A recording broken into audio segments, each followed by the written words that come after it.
Hello guys, and welcome to another tutorial video. In this short tutorial video, I'll be showing you how to add the Optimism network to Metamask.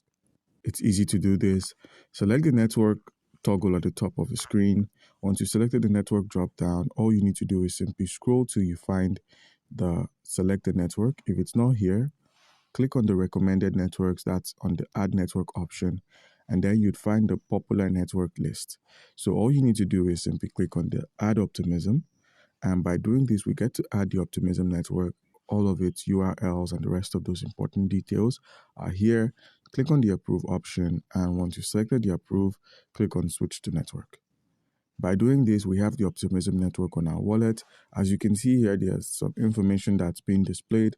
Please take your time to read this information as it's necessary. So now all we need to do to get our Optimism address is click on Got It. So guys, do comment down below if you have a question and you'll be given an answer. Thank you.